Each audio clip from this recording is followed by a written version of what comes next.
इससे ये सिद्ध हो गया कि विष्णु और ब्रह्मा, रुद्र और शंकर इनसे अलग है जो शिव पुराण का ज्ञान दे रहा है। और ये कह रहा है ब्रह्मा और विष्णु को कि तुम ईश नहीं हो, और उसी कैटेगरी के ये रुद्र और महेश्वर बताए इसने, तुम भगवान नहीं हो। इससे सिद्ध है कि हम जिसकी पूजा किया करते विष्णु और शंकर की, ये भगवान नहीं थे। और ये हमारे धर्मगुरु आचार्य शंकराचार्य और जितने मंडलेश्वरीय महर्षि को वहां थे न कख भी पता नहीं था इन हमारे सदग्रंथों का, इनके अंदर कैसा निर्णायक ज्ञान है। तो अब एक और शंका का समाधान करते हैं।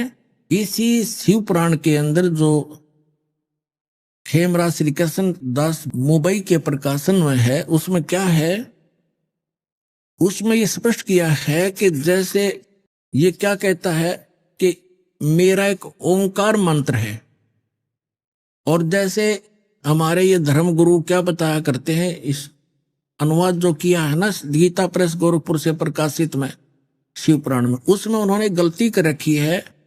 जैसे उसमें वैसे मूल पाठ में तो स्पष्ट है कि इन 5 अवयवों से युक्त होकर ये एक संघात बन गया और इसका एक ओम अक्षर बन गया। उन्होंने उन 5 का अलग से अपनी सोच डाल रखी है उसमें अनुवाद में कि ओम नमः शिवाय, ओम नमः शिवाय ये बन गया 5 अक्षरों का।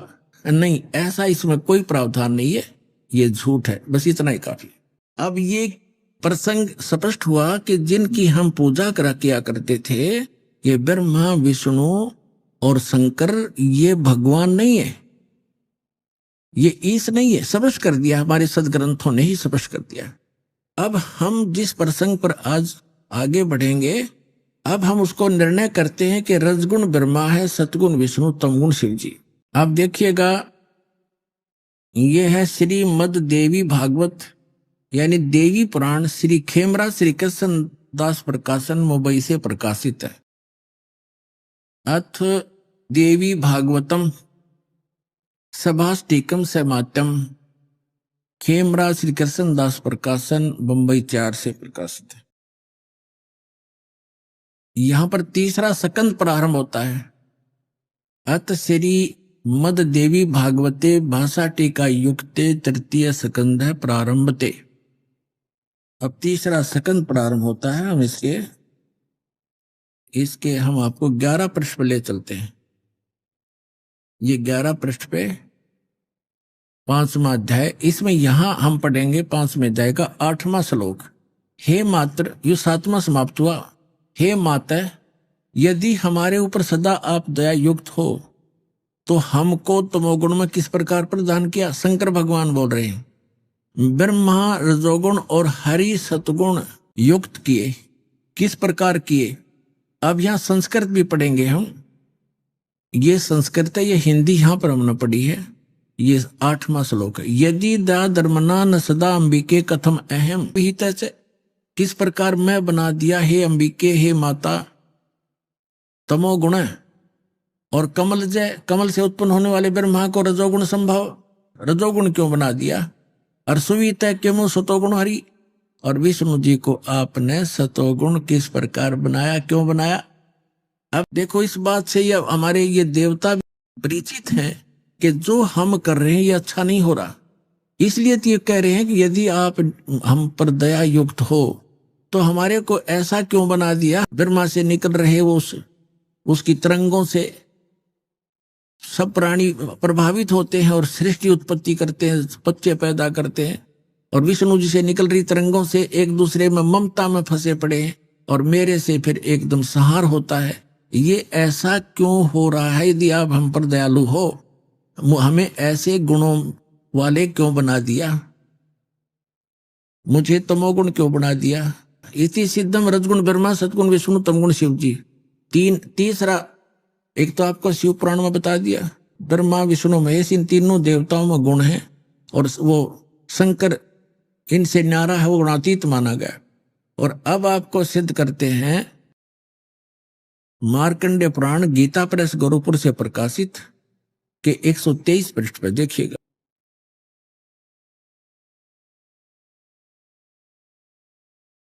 यहाँ देखना सचित्र मोटा टाइप, ये यहां से प्रकाशित है। इसके 123 पृष्ठ पर आप देखिएगा, ये 123 पृष्ठ है।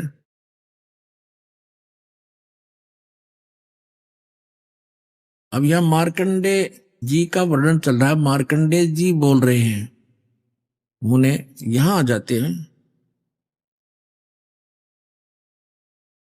इस प्रकार स्वयंभू परमात्मा की 3 अवस्थाएं हैं, रजोगुण प्रधान ब्रह्मा, तमोगुण प्रधान रुद्र और सतगुण प्रधान विश्वपालक विष्णु हैं। और यही 3 देवता हैं और यही 3 गुण हैं। ब्रह्मा विष्णु महेश कहो या रजगुण सतगुण तमगुण कहो, इति सिद्धम। अब श्रीमद् भगवत गीता का 7वां अध्याय श्लोक नंबर 12 से लेकर 15 आप जी को समझ में आएंगे और स्वीकार्य होंगे। पुण्यात्माओं, टीचर का काम होता है इन गूढ़ रहस्यों को सरलता के साथ श्रोताओं को समझाए। आज तक हमारे धर्मगुरु और हमारे भगवान ने परिचित नहीं थे अध्यात्म ज्ञान से।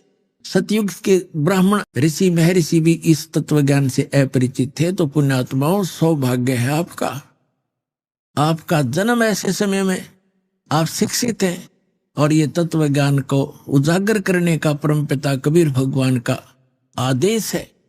यो दास आपको भेज दिया, आपके सामने पेश है और आपका अब कल्याण होगा, पूरे विश्व का कल्याण होगा।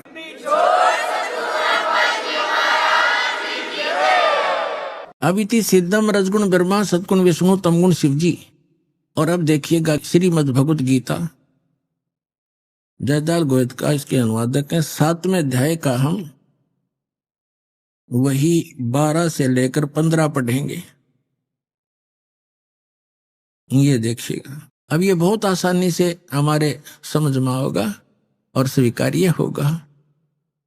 अब इसमें क्या कहा है, और भी जो सतगुण से उत्पन्न होने वाले भाव हैं और जो रजोगुण से तथा तमोगुण से होने वाले भाव हैं, उन सबको मुझसे ही होने वाले हैं ऐसा जान, परंतु वास्तव में उनमें मैं और वे मुझ में नहीं हैं।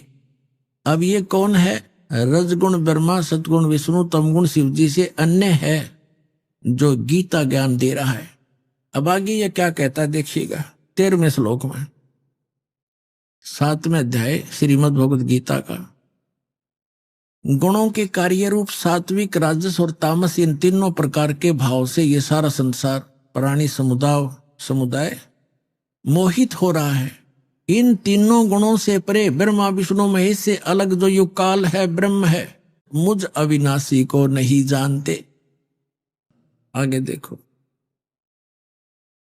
अब 14वें श्लोक में क्या कहा है 7वें अध्याय के, क्योंकि यह अलौकिक अर्थात अति अद्भुत त्रिगुणमयी मेरी माया रजगुण ब्रह्मा सतगुण विष्णु तमगुण शिव जी के द्वारा फैलाया गया ये जाल बड़ी दुस्तर है, खतरनाक है। और फिर कहते जो पुरुष केवल मुझको निरंतर भजते हैं, यानी जो ब्रह्म साधना करते हैं, वे इस माया का से तरंती यानी इनसे ऊपर उठ जाते हैं। यानी जैसे विष्णु और शिव की जो साधना करते, ब्रह्मा की तपा कराया ही नहीं करते, इसने तो रिजेक्ट करें बैठे थे। जो विष्णु और शिव की भक्ति करते हैं उनसे उनको बहुत कम लाभ मिलता है, और ब्रह्म की साधना करने वाले ब्रह्मलोक में चले जाते हैं, वहां काफी समय तक और वहां ज्यादा सुख सुविधाएं हैं। लेकिन ब्रह्मलोक में गए हुए प्राणी 20 जन्म मृत्यु के अंदर ही हैं। इसलिए ये स्वयं स्वीकार करता गीता ज्ञानदाता अध्याय नंबर 4 के श्लोक नंबर 5 और 9 में, गीता अध्याय नंबर 2 के श्लोक नंबर 12 में, गीता अध्याय नंबर 10 के श्लोक नंबर 2 में कि अर्जुन तेरे और मेरे बहुत जन्म हो चुके हैं, तू नहीं जानता, मैं जानता हूं, मेरे कर्म और जन्म अलौकिक है। इसलिए ये कहता है कि मेरा साधक भी मेरी ही 7वें अध्याय के 18वें श्लोक में आगे आएगा कि मेरी साधना करने भी अनुत्तम है, घटिया है, क्योंकि जन्म मृत्यु ना साधक की मिटे ना मेरी मिटे, खुद कहता है।